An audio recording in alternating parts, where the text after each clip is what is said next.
dengan almarhum bapak saya. Sesuatu yang tidak bisa saya lupakan, yang pertama adalah pesannya kepada kami bersaudara. Kalian nggak boleh sama sekali mengharapkan ada warisan. Sekalipun mungkin suatu saat saya meninggalkan harta. Itu soal lain. Bagi kalian yang pingin ambil harta saya, sekolah. Pokoknya yang mau ambil harta saya, sekolah. Bahkan bapak saya tuh sempat keluarkan kata-kata. Yang penting untuk sekolah, kalau duit saya nggak cukup, diri saya pun saya jual, saya ikhlas jual untuk kalian. Jadi itu teringat itu sampai sekarang. Dan akhirnya pun juga sama, saya perlakukan kepada anak-anak. Nilai-nilai itulah yang kemudian mendidik. Sejak kapan atau di titik mana Bapak kemudian tergerak untuk masuk ke dunia hukum? Karena bapak saya jaksa, dan saya terlalu mengidolakan almarhum, cita-cita saya pun dari awal jaksa. Itu pingin jadi jaksa gitu. Dan sampai saya kuliah fakultas hukum, saya pun masih bercita-cita jadi jaksa. Dan saya pernah ikut sekali tes. Waktu itu saya ingat Pak Nasution jadi asisten pembinaan di Kejaksaan Tinggi Sulawesi Selatan. Beliau nawarin saya. Karena dulu saya sering selenggarakan seminar nasional. Jadi jaksa-jaksa pada senang. Karena waktu itu kan sistem angka kredit di kejaksaan udah mulai berlaku. Walaupun seminarnya seminar lokal, tapi selalu saya pokoknya harus ada nasionalnya. Padahal pembicaranya pembicara lokal gitu loh. Karena itu kumnya tinggi, satu. Akhirnya saya diberi kesempatan. Man, kamu jadi jaksa. Saya mendaftar, saya difasilitasi, ikut ujian. Tapi waktu itu kan belum selesai di S1. Udah, pokoknya kamu masuk dulu golongan 2. Setelah selesai sarjana baru penyesuaian. Saya nggak usah cerita soal kenapa kemudian batal. Akhirnya, begitu batal, saya ke Kejaksaan Agung, saya putuskan batal. Saya telepon bapak saya, Pak, sebaiknya saya nggak usah jadi jaksa. Saya mau lagi lanjut S2. Saya lanjut S2 waktu itu di tahun 92 atau 93 ya. Waktu itu hampir sebahagian besar mahasiswa itu mahasiswa umum nggak ada.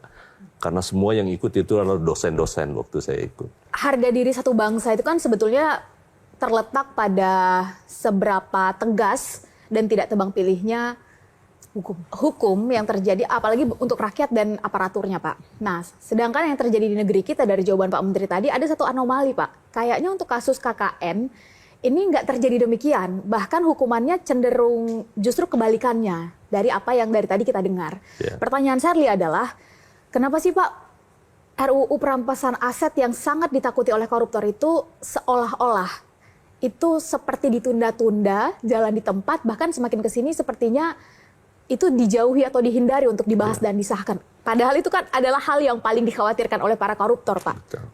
Itu kenapa, Pak? Saya banyak berdiskusi soal ini. Ini kan kalau kita bicara soal kenapa, berarti kita bicara soal politiknya. Boleh dikonfirmasi sama Pak Mahfud. Saya pernah diskusi berdua sama Prof. Mahfud terkait dengan Undang-Undang Perampasan Aset. Kapan waktunya yang tepat untuk diajukan? Dan di luar perampasan aset itu, undang-undang apa lagi yang harus kita lakukan?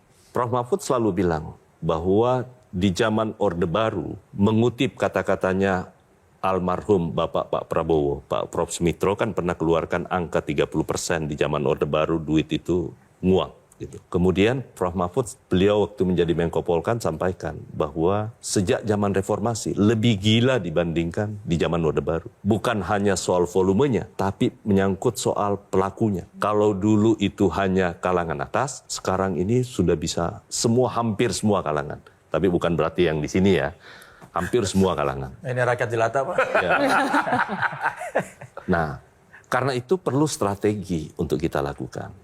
Yang pertama, orang selalu lupa betapa pentingnya dalam sistem demokrasi yang namanya partai politik. Yang selama ini partai politik itu hanya menjadi ajang caci maki, padahal kita nggak pernah berpikir soal hidupnya supaya bisa melakukan rekrutmen. Sehingga pada saat itu saya diskusi sama Prof. Mahfud berdua.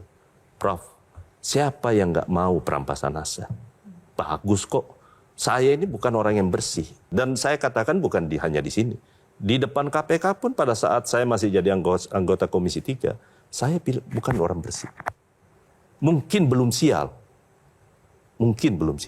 Tapi apakah saya ingin membersihkan itu? Dan semua orang-orang yang menjabat ingin membersihkan. Pasti nuraninya nggak bisa bohong. Pasti mau. Oke. Itu kita satu step pasti sama. Oke, setuju. Ya.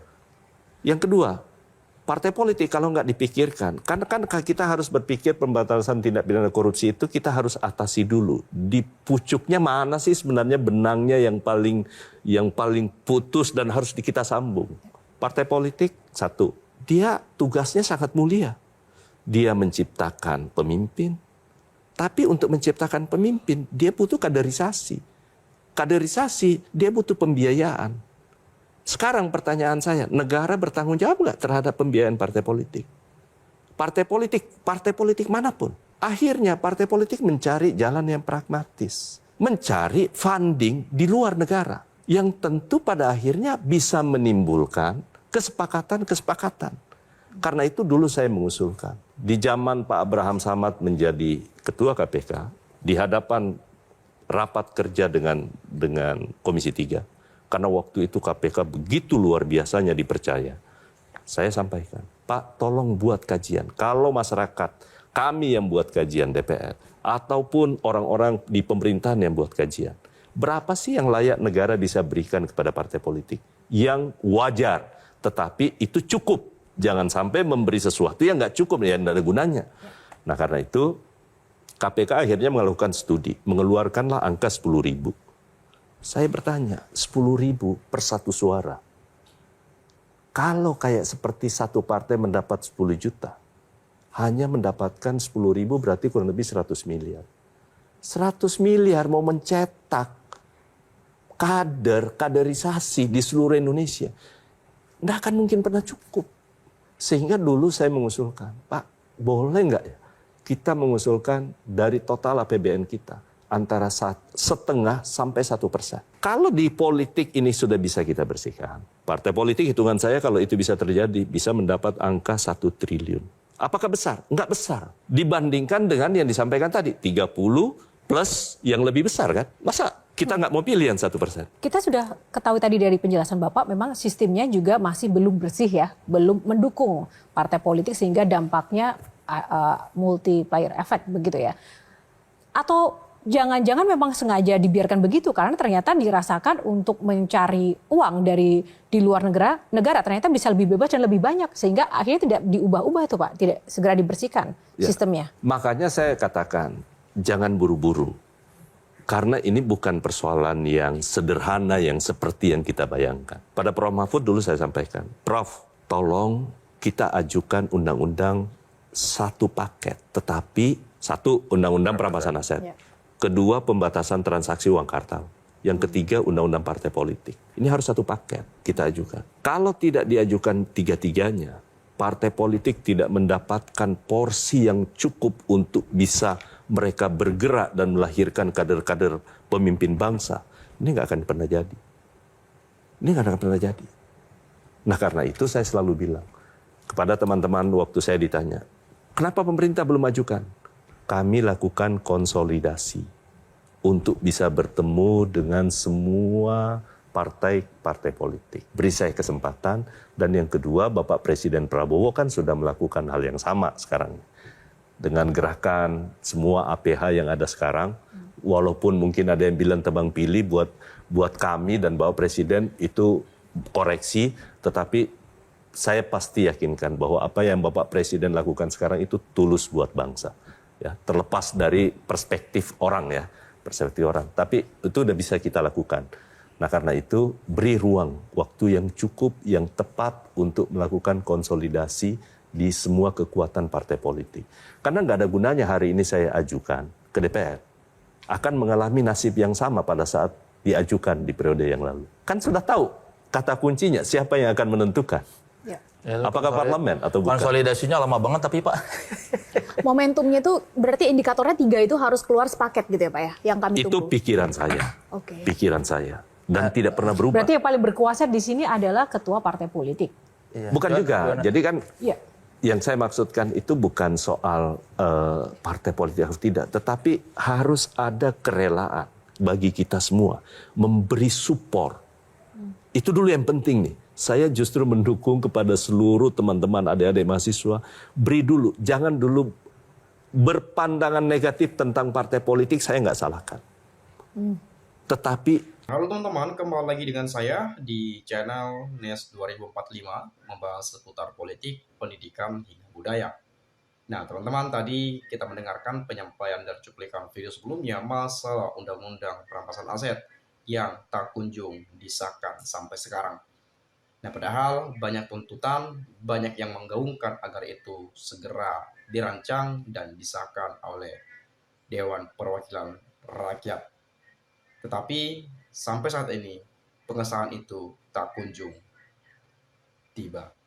Nah, teman-teman, masalah korupsi memang sudah sangat banyak sekali di Indonesia. Bahkan bisa kita sebut sudah menjadi budaya, ya.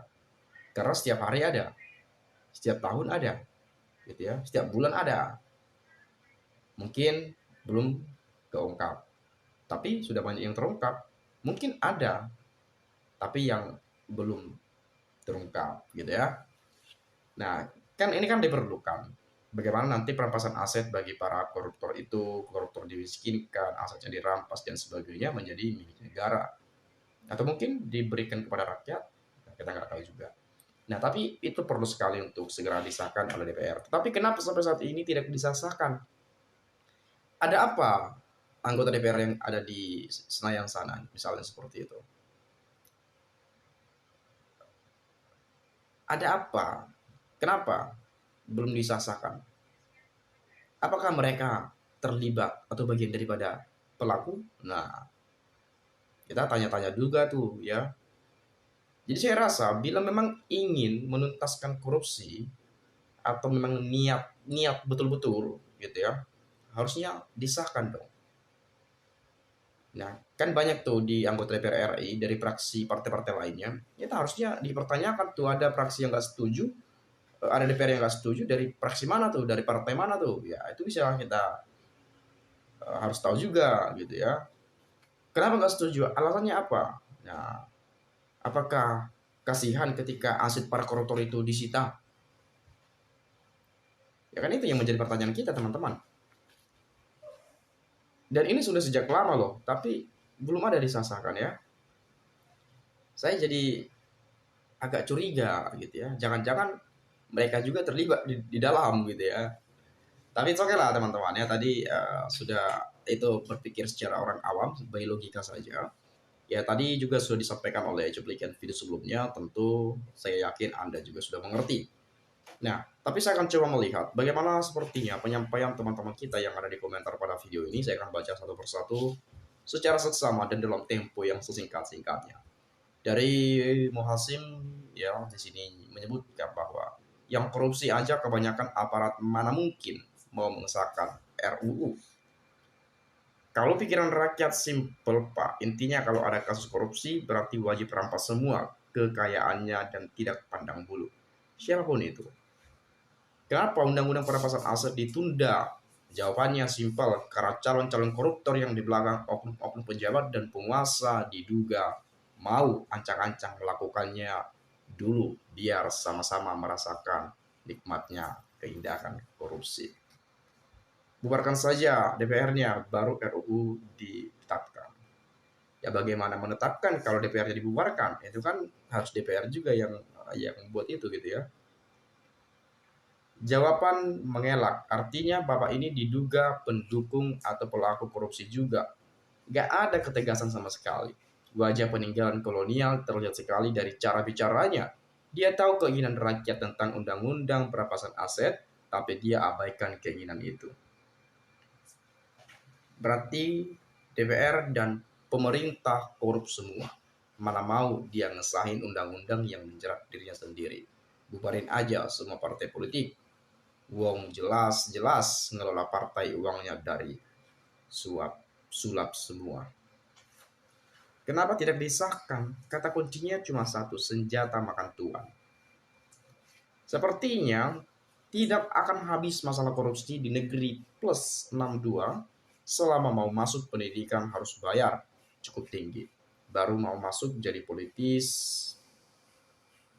harus bayar dengan cukup banyak uang. Pertama, mereka harus mengeluarkan uang ke masyarakat supaya dapat suara. Kedua, mereka harus bayar lebih tinggi untuk bisa mendapatkan posisi yang diinginkan. Ketiga, mereka harus bisa mengembalikan balik modal. Itulah dasar tubuhnya para koruptor di semua sektor di negeri plus 62. Jawabannya terlalu bertele-tele. Padahal pertanyaannya simpel. Bilang saja karena pejabat negeri ini banyak yang korupsi dan takut kalau undang-undang perampasan aset diterbitkan. Jadi senjata makan tuan, mereka yang sahkan malah mereka pula yang nanti yang terjerat gitu ya mungkin ya. Orang-orang partai itu korupsi bukan karena miskin Pak. Korupsi itu diserakahan ya. Diberi berapapun mereka akan merasa kurang dan tetap ngarong. Menteri kok gini amat sih, segera sahkan undang-undang perampasan aset, kita butuh diktator dalam hal pemberantasan korupsi. Para mahasiswa demolah duduki gedung DPR RI supaya DPR RI secepatnya mengesahkan RUU perampasan aset para koruptor. Kalau saya gini, gimana ya? Gimana konsepnya? Setiap pemilu dibiayai oleh negara 100%. Misal pemilu Pilpres dana 1 triliun, dana pileg daerah 5M, pusat 20M. Tapi sebelum pencalonan harus benar-benar disaring orang-orangnya jujur, integritas, dan kompeten. Kalau kayak gini mungkin pemilu lebih jujur, gak ada lagi money politik, politik timbal balik dan lain-lain. Karena setiap peserta 100% punya kesempatan dana yang sama, yang dipilih yang benar-benar cinta rakyat dan diawasi dengan ketat setiap dana masuk dan keluar. Misal kalau ada dana pribadi dan partai, masa iya sih A modal, si A modal 1T, si B modal 10T. Tentu si B yang punya potensi besar menang karena bisa lebih besar jangkauannya. Padahal mungkin sosoknya dari moral dan kecerdasan bagus si A.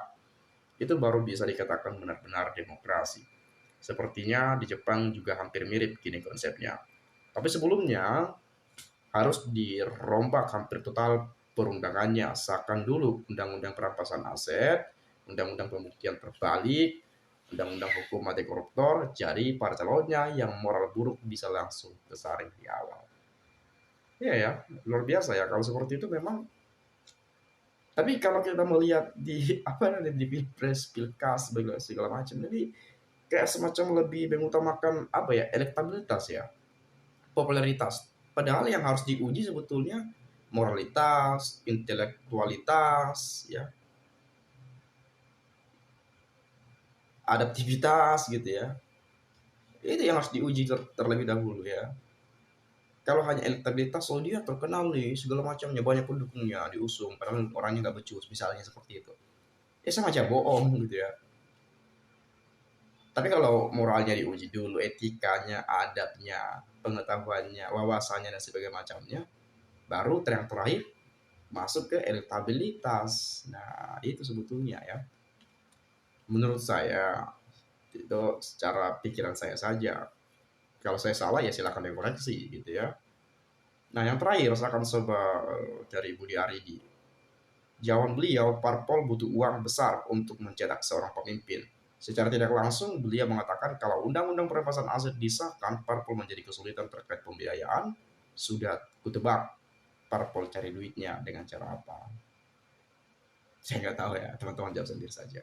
Mungkin itu saja sekali lagi saya ucapkan terima kasih. Salam inspirasi, salam NKRI, harga mati.